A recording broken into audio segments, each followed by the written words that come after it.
जय माता दी दोस्तों, आप सभी को दुर्गा अष्टमी की हार्दिक शुभकामनाएं।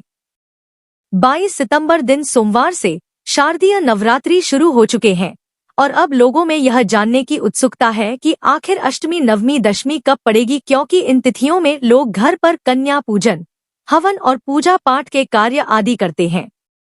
बहुत लोग अष्टमी के दिन व्रत भी रखते हैं और इस साल वैसे भी 9 दिन की नवरात्रि की जगह 10 दिन की नवरात्रि पड़ रही है। ऐसे में लोग कंफ्यूज है कि अष्टमी नवमी दशमी कब मनाएं। तो आज मैं आपको इस वीडियो में ही बताने जा रही हूँ कि आपको दुर्गा अष्टमी का व्रत किस दिन रखना है, अष्टमी नवमी दशमी किस दिन मनाई जाएगी और नवरात्रि व्रत का पारण किस दिन करना है, साथ ही विसर्जन आपको कब करना होगा। लेकिन वीडियो शुरू करने से पहले आपसे निवेदन है कि यदि वीडियो आपको थोड़ा सा भी अच्छा लगे तो कृपया एक बार लाइक अवश्य कर दीजिएगा। व्रत की सफलता और जीवन में सुख शांति के लिए कमेंट बॉक्स में अवश्य लिखिएगा जय माता दी। तो चलिए बात करते हैं दुर्गा अष्टमी की।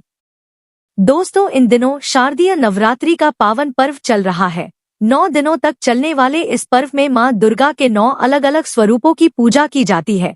दोस्तों, नवरात्रि की अष्टमी और नवमी तिथि का विशेष महत्व होता है, क्योंकि इन दिनों में लोग अपने घरों में कन्या पूजन और हवन आदि का आयोजन करते हैं और इस बार नवरात्रि 9 दिन की ना होकर बल्कि 10 दिन की पड़ी है। तो चलिए सबसे पहले हम जानते हैं कि अष्टमी तिथि कब शुरू होगी और कब समाप्त होगी और दुर्गा अष्टमी का पर्व कब मनाया जाएगा और अष्टमी के दिन के पूजा और कन्या पूजन करने के शुभ मुहूर्त क्या रहेंगे, इस दिन राहु काल का समय क्या रहेगा। तो दोस्तों, इस साल अष्टमी तिथि की शुरुआत 29 सितंबर 2025 की शाम को 4:31 पर हो जाएगी और अष्टमी तिथि की समाप्ति 30 सितंबर 2025 की शाम को 6:06 पर होगी। तो उद्यातिथि के अनुसार इस साल दुर्गा अष्टमी का पर्व 30 सितंबर 2025 दिन मंगलवार को मनाया जाएगा।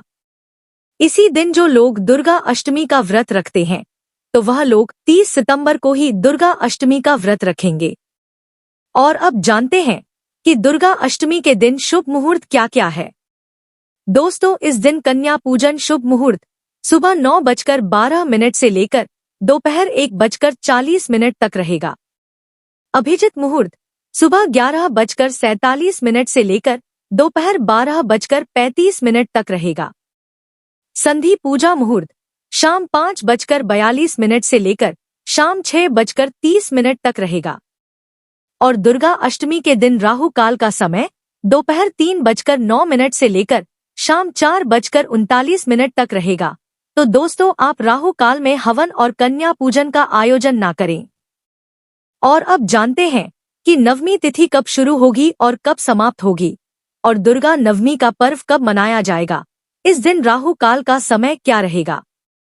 तो आपको बता दें कि इस साल नवमी तिथि की शुरुआत 30 सितंबर 2025 की शाम को 6:06 पर हो जाएगी और नवमी तिथि की समाप्ति 1 अक्टूबर 2025 की शाम को 7:01 पर होगी। तो उद्यातिथि के अनुसार इस साल दुर्गा नवमी का पर्व 1 अक्टूबर 2025 दिन बुधवार को मनाया जाएगा। और अब जानते हैं दुर्गा नवमी के दिन कन्या पूजन करने के शुभ मुहूर्त क्या क्या है। दोस्तों, इस दिन पहला मुहूर्त सुबह 6:14 से लेकर सुबह 9:12 तक रहेगा। दूसरा मुहूर्त सुबह 10:41 से लेकर दोपहर 12:10 तक रहेगा और तीसरा मुहूर्त दोपहर 3:09 से लेकर शाम 6:07 तक रहेगा। और अब जानते हैं दुर्गा नवमी के दिन राहु काल का समय क्या है। दोस्तों, इस दिन राहु काल का समय दोपहर 12:10 से लेकर दोपहर 1:40 तक रहेगा। तो आप राहु काल में हवन और कन्या पूजन का आयोजन ना करें। और अब जानते हैं कि दशमी तिथि कब लग रही है। तो दोस्तों, दशमी तिथि की शुरुआत 1 अक्टूबर 2025 की शाम को 7:01 पर हो जाएगी और दशमी तिथि की समाप्ति 2 अक्टूबर 2025 की शाम को 7:10 पर होगी। तो उद्यातिथि के अनुसार दशमी तिथि 2 अक्टूबर 2025 दिन गुरुवार को मनाई जाएगी और इसी दिन विजयादशमी का पर्व मनाया जाएगा। और अब जानते हैं कि नवरात्रि व्रत का पारण और विसर्जन कब किया जाएगा। दोस्तों, नवरात्रि व्रत का पारण बहुत से लोग नवमी के दिन हवन और कन्या पूजन करने के बाद कर लेते हैं, वहीं कुछ लोग दशमी के दिन नवरात्रि व्रत का पारण करते हैं। तो जो लोग नवमी तिथि में व्रत का पारण करते हैं तो वह लोग 1 अक्टूबर 2025 दिन बुधवार को हवन और कन्या पूजन करने के बाद नवरात्रि व्रत का पारण करेंगे। वहीं जो लोग दशमी के दिन नवरात्रि व्रत का पारण करते हैं तो वह लोग 2 अक्टूबर 2025 दिन गुरुवार को नवरात्रि व्रत का पारण करेंगे। और अब जानते हैं कि दुर्गा विसर्जन कब किया जाएगा। दोस्तों, विसर्जन हमेशा दशमी तिथि में ही करना श्रेष्ठ माना जाता है, तो आप नवरात्रि का विसर्जन 2 अक्टूबर 2025 दिन गुरुवार को करेंगे, यही श्रेष्ठ रहेगा। दोस्तों, एक बात बता दूं कि अष्टमी या नवमी तिथि को कन्या पूजन जरूर कराएं, क्योंकि कन्या पूजन के बिना नवरात्रि व्रत का पूरा फल आपको प्राप्त नहीं होता है। इसलिए आप अपनी कुल परंपरा के हिसाब से अष्टमी या नवमी के दिन कन्या पूजन का आयोजन अवश्य करें। आप अपने घर में देवी स्वरूप कन्याओं को अवश्य बुलाएं और उन्हें शुद्ध सात्विक भोजन कराएं। नवरात्रि में 9 कन्याओं को भोजन करना आवश्यक होता है, क्योंकि यह 9 कन्या ही देवी दुर्गा के 9 स्वरूपों का प्रतीक मानी जाती है। और ध्यान रखें कि इन कन्याओं के साथ एक बालक का होना भी जरूरी है, क्योंकि उन्हें बटुक भैरव का प्रतीक माना जाता है। माँ के साथ भैरव की पूजा अवश्य करनी चाहिए।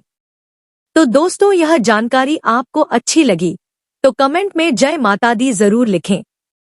वीडियो थोड़ा भी अच्छा लगा हो तो कृपया वीडियो को लाइक अवश्य करें, शेयर करें और साथ ही साथ हमारे चैनल को सब्सक्राइब करें।